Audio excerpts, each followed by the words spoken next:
আসামি পক্ষে আমি যুক্তিতর্ক উপস্থাপন করেছি। আগামী 7 তারিখ 7/6/2026 তারিখ এই মামলা বিজ্ঞ আদালত রায়ের জন্য দিন ধার্য করেছেন। আশা করি বিজ্ঞ আদালত আগামী 7/6/2026 তারিখ রায় প্রচার করবে।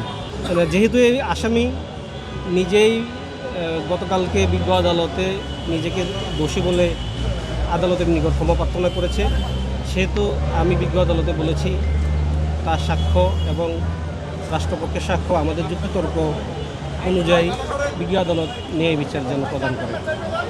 যেহেতু আসামি দোষ স্বীকার করছে এবং গতকালকেও বিজ্ঞ আদালতে সে বলেছে সে দোষী, সে মাপ চায়, তার মানে সে অপরাধী।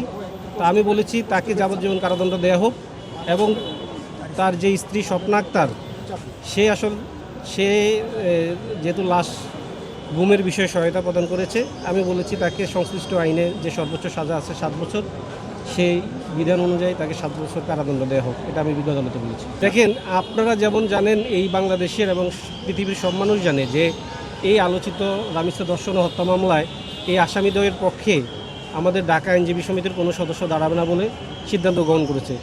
ঠিক এই সময়ে এমতো অবস্থায় এই ধরনের একটা চাঞ্চল্যকর মামলা বিচার কার্য শুরু করার জন্য আসামির পক্ষে একজন আইনজীবী নিয়োগ প্রয়োজন ছিল। বিচার কার্য শুরু করার জন্য এটা একটা অত্যাবশ্যকীয় বিষয় এবং যেহেতু আসামির পক্ষে কোনো লয়ার নাই, সেহেতু সরকারকে বাংলাদেশ সরকারকে যদি এই বিচার কার্য চালাইতে হয় এবং এই ধরনের একটা চাঞ্চল্যকর মামলার বিচারের নজির সৃষ্টি করে যেন সমাজে দেশে এই ধরনের অপরাধের পুনরাবৃত্তি না ঘটে, সেজন্য বাংলাদেশ সরকার চেয়েছিল এই মামলাটা অতি দ্রুত নিষ্পত্তি করতে। এই নিষ্পত্তি করার জন্য একজন আইনজীবী প্রয়োজন ছিল এবং সরকার যেহেতু ফৌজদারি বিচার ব্যবস্থায় বলা আছে আসামি যদি আইনজীবী না থাকে তাহলে সরকারকে একজন আইনজীবী দিতে হবে।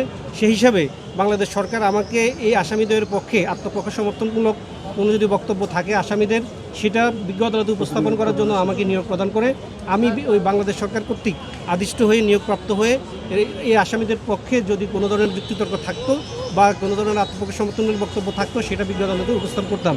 যেহেতু এই আসামি কোনো ধরনের সাফাই সাক্ষ্য দিবেন আমাদের বিজ্ঞ আদালত জানিয়েছেন, তাই সেহেতু বোঝা যাচ্ছে যে আসামিদের আত্মপক্ষ সমর্থন করার জন্য কোনো ধরনের সাক্ষ্য প্রমাণ আসামিদের কাছে ছিল না যথেষ্ট এবং আসামি নিজেই বিজ্ঞ আদালতে গতকালকে দোষ স্বীকার করেছে।